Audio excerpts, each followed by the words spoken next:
अच्छा देखो, आपने नसेनी सीढ़ी देखी होगी। सीढ़ी अगर दीवार के किनारे लगा दो तो आदमी ऊपर चढ़ जाता है।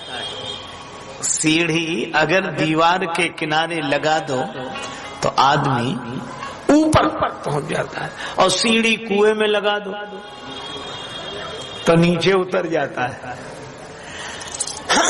ये मनुष्य शरीर ऐसी ही सीढ़ी है। पाई न जेहि परलोक संवारा, इसको पाकर जिसने अपना परलोक नहीं बनाया सो परत्र दुख पावई। सिर धुन धुन पछताई,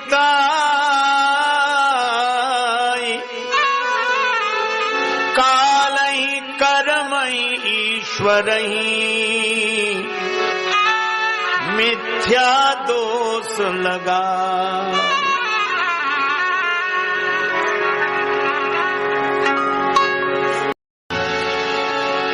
इसीलिए भाई फिर दोष लगाएंगे काल को, कर्म को, ईश्वर को। क्या बताएं, हमारा तो प्रारब्ध ही ऐसा था। समय इतना खराब, और ईश्वर ने भी कोई सहायता नहीं की। काल ही कर्म ही ईश्वर ही मिथ्या दोष लगाए। ये तब लगाते हैं दोष जब भजन नहीं करते। हरि भजले हरि भजले, हरि भजने का मौका है। अभी भजले अभी भजले, अभी भजने का मौका है। भगवान आगे बड़ी सुंदर बात कहते हैं कि यह जीव माया के द्वारा प्रेरित है, फिरत सदा माया कर प्रेरा, काल कर्म स्वभाव गुण घेरा।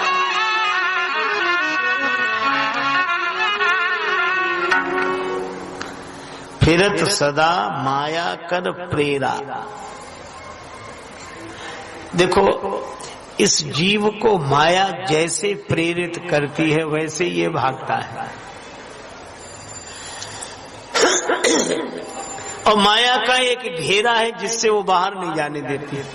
काल कर्म स्वभाव और गुण, हर आदमी के साथ यही समस्या है।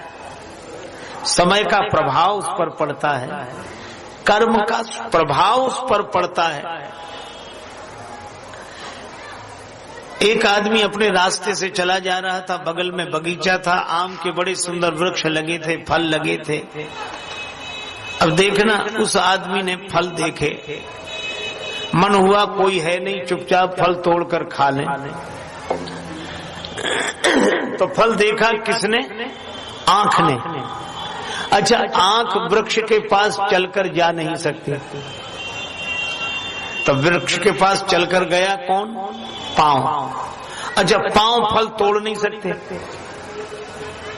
तो फल तोड़ा किसने? हाथ ने। अच्छा, हाथ फल तोड़ ले तो उसे स्वाद मिल नहीं सकता कि फल खट्टा है कि मीठा, चखा रसना ने। और अद्भुत बात, जिसने देखा वो गया नहीं, जो गया उसने फल तोड़ा नहीं, जिसने फल तोड़ा उसने चखा नहीं, और जिसने चखा आश्चर्य उसने रखा नहीं। फल देखा आंख ने, गए पांव, फल तोड़ा हाथ ने, चखा रसना ने, और रखा पेट ने। इतने में बगीचे का माली आया और उसने चोरी से फल खाते हुए देखा, दबे पांव धीरे धीरे आया और डंडा लिए हुए था। उसने 2-4 डंडे पीठ में जमा दिए। अब आप सोचो, पीठ बिचारी, पीठ न लेने में न देने में। आंख ने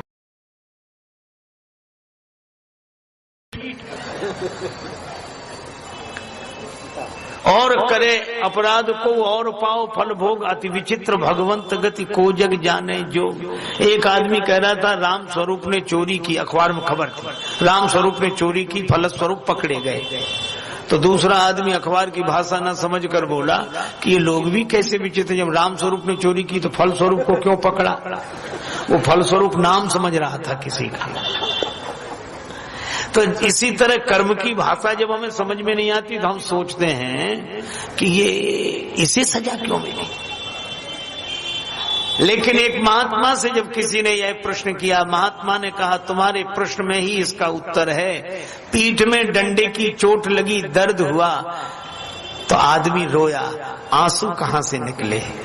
आंख से। और सबसे पहले फल देखा किसने था?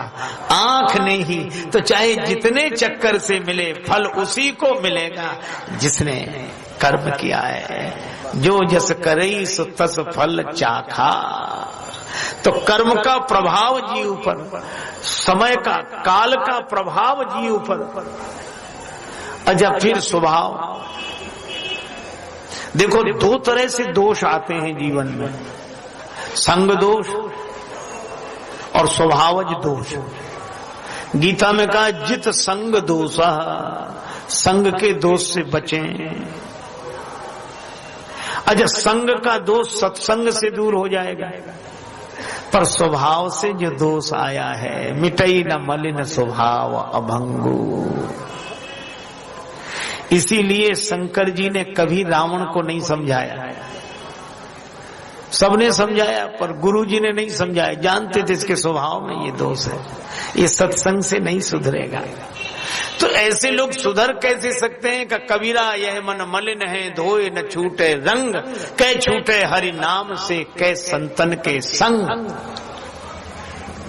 राम एक तापस्ती तारी, नाम कोटि खल कुमति सुधारी। भगवान नाम से ही मिट सकता है और कोई उपाय नहीं। स्वभाव भगवान नाम के बिना नहीं बदल सकता। और रावण कभी नाम लेता नहीं। शंकर जी कहते हैं इसने तो दीक्षा बेकार कर दी।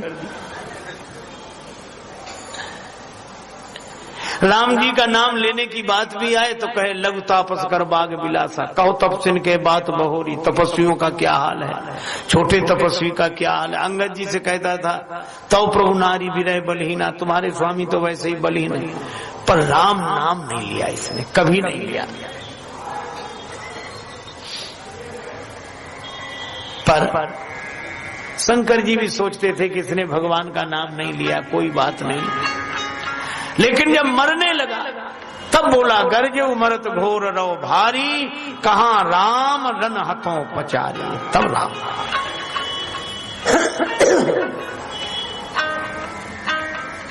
अपने यहां बड़ी अच्छी व्यवस्था है। अंत में नाम लेकर तर गया। एक सज्जन बोले ये तो बेकार की बातें हैं, मन को खुश करने बातें हैं, बहलाने वाली बातें हैं। जिंदगी भर पाप करता रहे, कोई अंत में राम राम कर ले तो पार हो जाएगा। ये बात हमारी समझ में नहीं आती, गलत बात है। हमने कहा बिल्कुल सही बात है। बोले कैसे? हमने कहा कोई विद्यार्थी साल भर न पढ़े और परीक्षा में बगल वाले की सही नकल करके लिख दे तो पास हो जाएगा कि नहीं?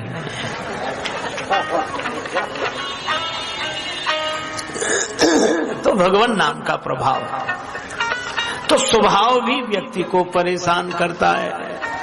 कई बार लोग कहते हैं हम तो अपने स्वभाव से बहुत परेशान हैं। और स्वभाव के साथ गुण, और ये गुण तीन हैं, सतोगुण, रजोगुण, तमोगुण। ये गुण हैं तो बहुत बढ़िया, लेकिन सही समय पे नहीं आते। मंदिर में गए, अब दुकान याद आ गई कि ग्राहक आते हैं, जल्दी जल्दी चले। यहाँ मन रजोगुण से भर गया और दुकान में पहुंचे तो सतोगुण आ गया। सब ऐसे ही है, एक दिन सब पड़ा रह जाएगा। ले जाओ भैया, जिस भाव ले जाना हो जैसे। और कथा में आए तो भगवान की कृपा है, जागते रहे तो ठीक, नहीं तो तमोगुण आ गया, हा करके अपना वहीं सो गए।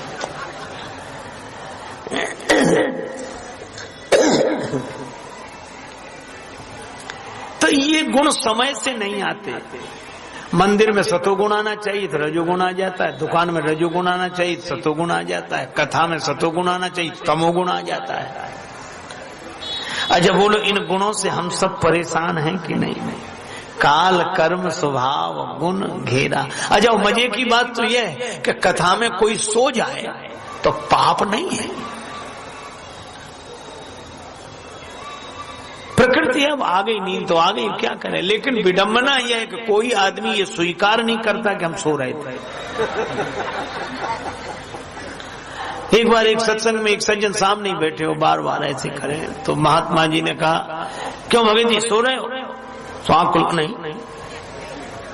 फिर आंख बंद कर, सो रहे हो? नहीं। तो आंख बंद काहे करते हो? हम बड़े ध्यान से सुन रहे हैं। यानी और लोग ध्यान से सुन ही नहीं रहे, यही ध्यान से सुन रहे हैं। पर चौथी बार जैसी उनकी आंख बंद हुई तो महात्मा जी ने कहा कि भगत जी सो रहे हो ना। जैसी आंख बंद की तो महात्मा जी बोले, क्यों भगत जी जिंदा हो? तो तुरंत बोले नहीं। तो ये नहीं सिद्ध कर दिया कि सो तो रहे। देखो, आदमी कितना ही कोशिश करे लेकिन पूरी तरह स्वतंत्र नहीं है। माया उसे नचाती है काल कर्म स्वभाव गुणों के द्वारा। ये घेरा है। अच्छा, मैं अब आपसे एक बात कहूं, ये माया किसकी? भगवान की। और आपने एक शब्द और सुना होगा, कृपा किसकी? भगवान की। तो भगवान की माया से भगवान की कृपा ही बचा सकती है और कोई उपाय नहीं है।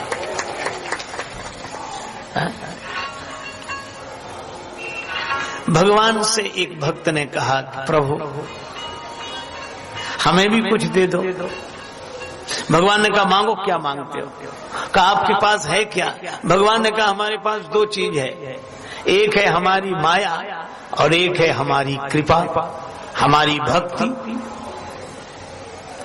अच्छा, तो प्रभु दोनों का भेद बताओ तो हम मांग ले, माया मांगेंगे भक्ति। भगवान ने कहा कि देखो, तुम्हें खुद नाचना हो तो मेरी माया ले जाओ, और अगर मुझे नचाना हो तो मेरी भक्ति ले जाओ। अच्छा, सही में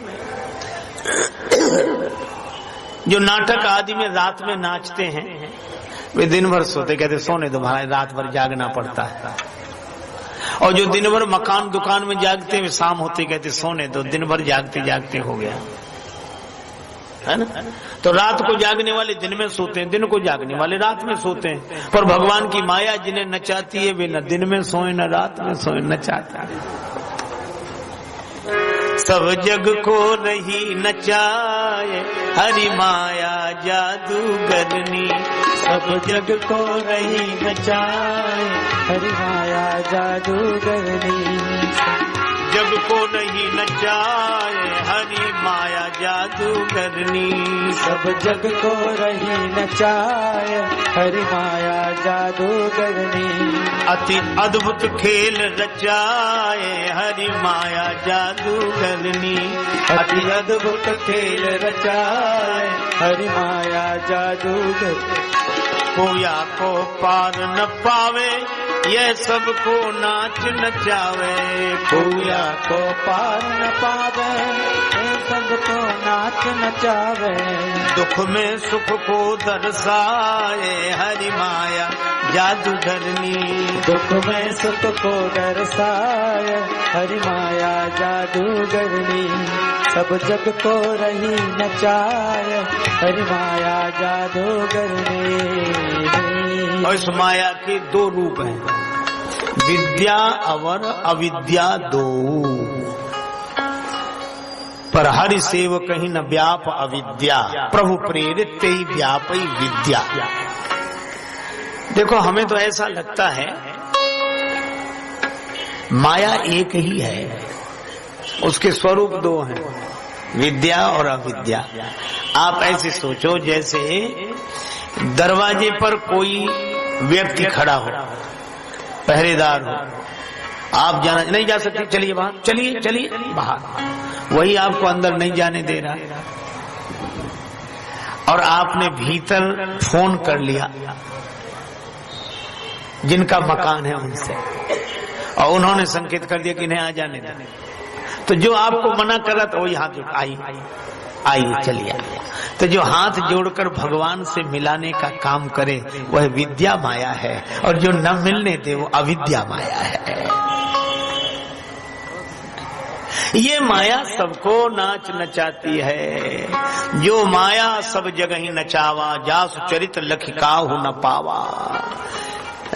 सूरदास जी महाराज कहते हैं, अब मैं नाच्यो बहुत गोपाल, अब मैं नाच्यो बहुत गोपाल, अब मैं नाचो बहुत गोपाल। काम क्रोध को पहिरी चूल, कंठ विषय की मां, अब मैं नाच्यो बहुत गोपाल, अब मैं नाचो बहुत गोपाल। सूरदास की सबे अविद्या दूर करहु नंदलाल, बहुत गोपाल। अच्छा, तुलसीदास जी कहते हैं, नाचत ही निश दिवस मर्यो, दिन रात नाच रहा हूं। अच्छा, तो माया के नचाए हुए जीव हैरान परेशान होकर महात्माओं से पूछते कि महाराज कोई उपाय बताओ, अब तो नाचते नाचते थक गए। महात्मा कहते हैं, अच्छा तुम नाच रहे तो देख कौन रहा? भगवान जग पेखन तुम देखन हारे, विधि हरि शंभु नचावन वारे। ब्रह्मा विष्णु महेश भी नाच रहे हैं। अच्छा, एक अद्भुत बात है, मृत्यु क्या है? मृत्यु तो ऐसे है जैसे कोई पर्दे के पीछे जाए, ड्रेस बदल के फिर आ जाए, शरीर बदल कर फिर आ गए। जाते नहीं है कोई दुनिया से दूर चल के, मिलते हैं सब यहीं पर कपड़े बदल बदल के। यही होता। महात्मा कहते तब एक काम करो, क्या?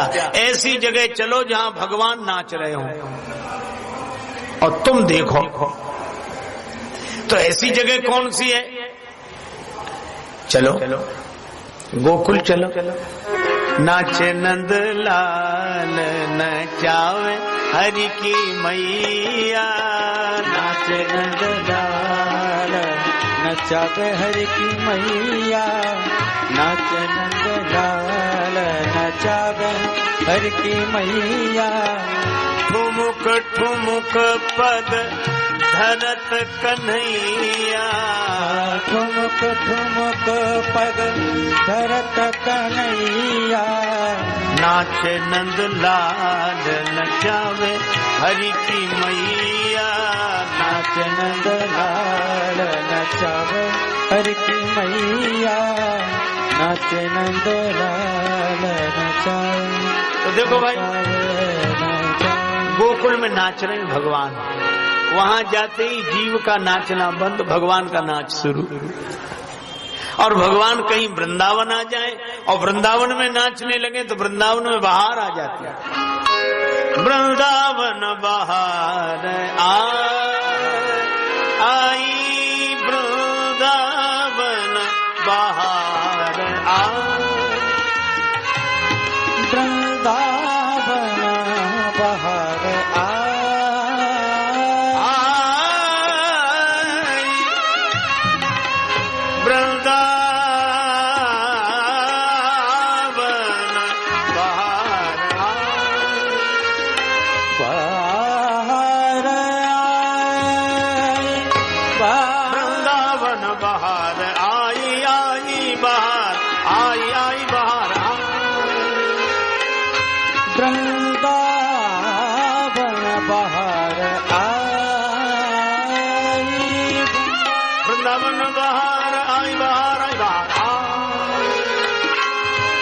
वृंदावन बाहर आई।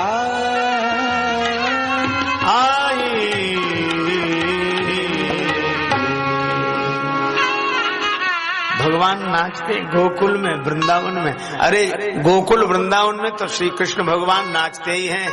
अरे जिन्हें माया के नाचने से बचना हो, वे श्री अवध में आ जाए, अयोध्या में। यहाँ भी भगवान नाचते हैं। रूप राशि नृप अजिर बिहारी, नाचहि निज प्रतिबिंब निहारी। रूप राशि नृप अजिर बिहारी, रूप राशि नृप अजिर बिहारी। ओ नाचहि निज प्रतिबिंब निहारी। रूप राशि नृप अजिर बिहारी, रूप राशि नृप अजिर बिहारी। रूप राशि नृप अजिर बिहारी। किल के रघुवर देतारी, अनुपम शोभा सखी। किल के रघुवर देतारी, अनुपम शोभा सखी। लखी मगन होई महतारी, अनुपम शोभा सखी। लखी मगन होए महतारी, अनुपम शोभा सखी। मेरे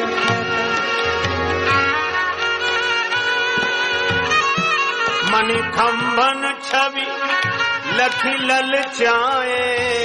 मन कंबन लखी मन ललचाए। तू जो बाल समुझ मुस्काए। तू जो बाल समुझ मुस्काए। नाचहि प्रतिबिंब निहारी, अनुपम शोभा सखी। नाचहि प्रतिबिंब निहारी, अनुपम शोभा सखी। नाचहि प्रतिबिंब निहारी, अनुपम शोभा सखी। जब राजेश तिलकी प्रभु भाजत। जब राजेश तिलकी प्रभु भाजत।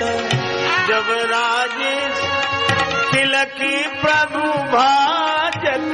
जब राजेश तिलकी प्रभु भाजत। रुन झुन पग पैजनिया बाजत। रुन झुन पग पैजनिया बाजत। हो जय जय नृप अजिर बिहारी, अनुपम शोभा सखी। जय जय नृप अजिर बिहारी, अनुपम शोभा सखी। दिल के रघुवर देतारी, अनुपम शोभा सखी। दिल के देतारी, अनुपम शोभा सखी। दिल के सोई सच्चिदानंद घन कर नर चरित उदार। तो भगवान जहाँ नृत्य कर रहे हैं वहाँ भक्ति का राज्य है, और जहाँ जीव नाच रहा हो वहाँ माया का राज्य है। तो श्री अवध में माया का नहीं भक्ति का राज्य है, यहाँ भगवान भी नृत्य करते हैं। तो भगवान ने कहा ये काल कर्म स्वभाव गुण नचाते हैं। अब एक समस्या है, क्या ज्ञान प्राप्त करें? देखो ज्ञान दीप है, दीपक। एक तो इसका जलाना बड़ा कठिन है,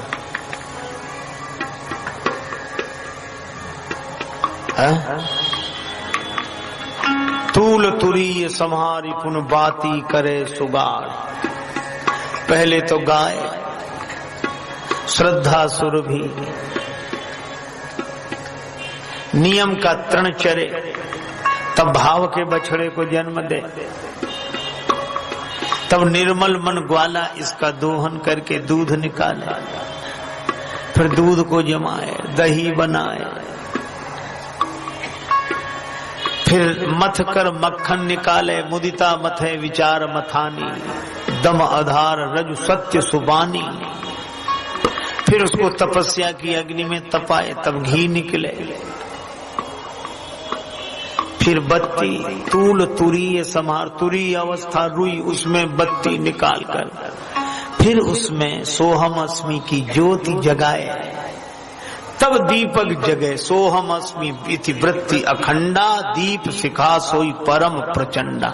कितना कठिन इसको जलाना। और जो एक अद्भुत बात है, ये दीपक जलाने में कितना समय लगा। अच्छा, और दीपक बुझने में कितना समय लगता है।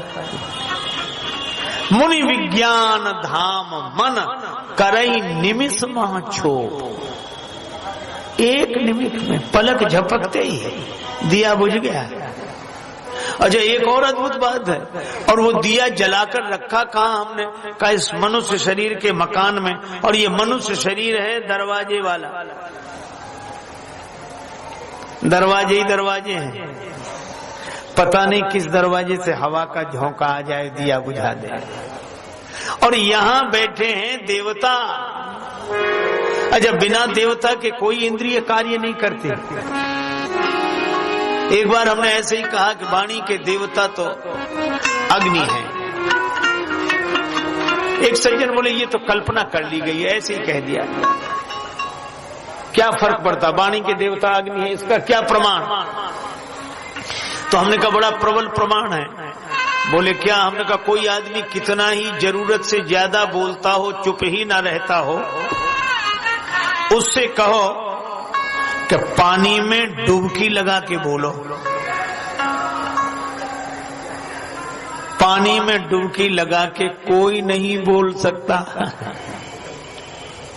क्यों? क्योंकि अग्नि की पानी में चलती नहीं है। पानी से बाहर निकलेगा तो अग्नि का सहयोग मिलेगा तो बोलने लगेगा।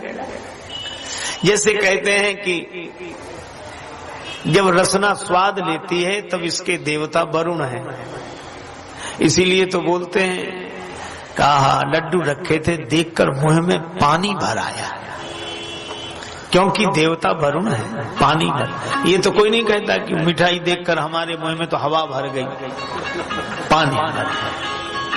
तो ये इंद्रियों के दरवाजे पर देवता बैठे हैं, और इन देवताओं को भगवान का भजन साधना ये तो कुछ अच्छा लगता नहीं है। विषय भोग पर प्रीति सदाई, और ये आवत देखई विषय बयारी, ते हट देहि कपाट उघारी।